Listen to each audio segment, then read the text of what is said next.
السلام علیکم۔ آج کا ٹاپک حضرت عمر بن خطاب کے عدل پسندی انصاف کی عظیم مثال۔ مکہ کی گلیوں میں ایک نوجوان حق اور سچ کی تلاش میں سرگرا سرگرا سر سرگرداں رہتا تھا اور عمر بن خطاب نام تھا۔ اس کا ان کی طبیعت میں جلال و وقار مگر دل میں سچ کی پیار حق کی روشنی سے بدل گیا تھا۔ اسلام قبول کے زندگی کا رخ بھی بدل گیا۔ سختی کی جگہ نرمی آئی اور انصاف اس کا شعار بن گیا۔ مدینہ کی گلیاں ان کے عدل کی گواہ تھی، ان کے عدل کی گواہ بنتی گئی۔ رفتہ رفتہ جب خلافت کی ذمہ داری ان کے کندھوں پہ آئی تو سب سے پہلے انہوں نے اپنے آپ کو ٹٹولا، کہیں نفس غالب نہ آ جائے، منصب بچنا ضروری سمجھا۔ ایک رات مدینہ کی گلی میں گشت کر رہے تھے، ساتھ میں خادم تھا۔ اچانک کے خیمے میں نظر ڈالی، اندر سے بچوں کے رونے کی آواز آ رہی تھی۔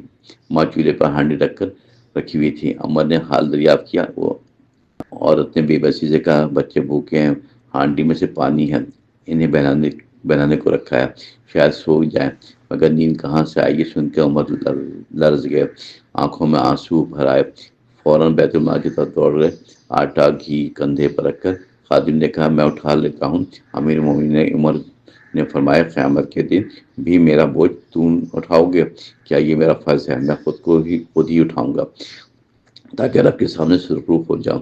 خود کھانا پکایا، جب بچوں کو اپنے ہاتھوں سے کھلایا یہاں تک کہ ان کے چہروں پر مسکراہٹ لوٹ آئی، تب جا کر عمر نے سکون کی سانس لی۔ ایک بار مصر کے گورنر کے بیٹے نے ایک عام قبطی کو مارا اور کہا، میں امیر زادہ ہوں، دیکھو میں میری طاقت۔ عمر تک یہ خبر پہنچی تو فوراً دونوں کو مدینہ بلایا، مجمع کے سامنے قبطی کو کوڑے اور کہا، بدلہ لو، سب کے لیے بدلہ پیش، چاہے وہ امیر ہو یا عام انسان۔ پھر عمر نے گورنر سے فرمایا، تم نے لوگوں کو کب سے غلام بنا لیا ہے جبکہ ان کی ماؤں نے انہیں آزاد جانا ہے۔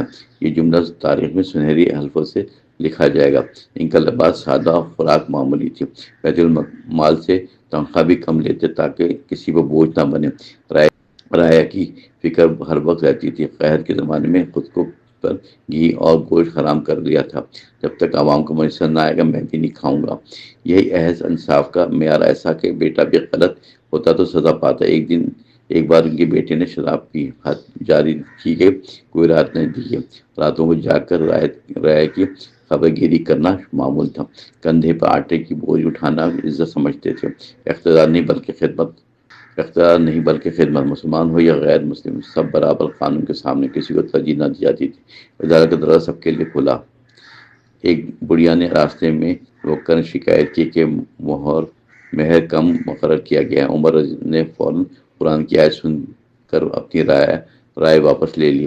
کہا، عورت نے صحیح کہا، میں غلط تھا۔ یہی تو عدل ہے، حق سامنے آئے تو انا نہ روکے، فیصلہ بدل دیا جائے فوراً۔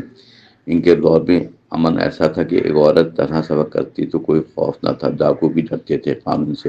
عدل کی بنیاد تقویٰ پر رکھی گئی تھی، نہ رشتہ دیکھا نہ منصب دیکھا، صرف حق کو معیار بنایا اور اللہ سے ڈرتے رہے۔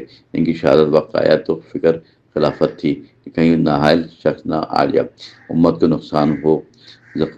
زخموں کو سے چور، مگر زبان پہ شکر تھا رب کا، اور دعا تھی کہ میری کوتاہی معاف کرنا۔ فرمان دے میرے مولا، ان کی زندگی ہمیں سکھاتی کہ حکمرانی خدمت ہے، غرور نہیں۔ انصاف طاقت سے نہیں، تقوی سے قائم ہوتا ہے۔ اگر ہر لیڈر عمر کا نقش اپنائے تو معاشرہ ظلم سے پاک ہو جائے گا اور امن پھیل جائے گا۔ آج بھی جب عدل کی مثال دی جاتی ہے تو عمر بن خطاب روشن ستارے کے طرح جگمگاتے ہیں۔ انصاف کی وہ شمع جو انہوں نے جلائی تھی، صدیوں کے بعد بھی روشنی دے رہی ہے، دلوں کو سیدھا راستہ دکھا رہی ہے۔ یہ راستہ ہے، اقتدار امانت ہے، آزمائش ہے۔ جو ڈر گیا سب سے وہ کامیاب ہوا، اور تاریخ میں عمل۔ حضرت عمر رضی اللہ عنہ کی عدل پسندی ہمیں دعوت دیتی ہے کہ وہ بھی سچ اور انصاف کو زندگی کا اصول بنائیں۔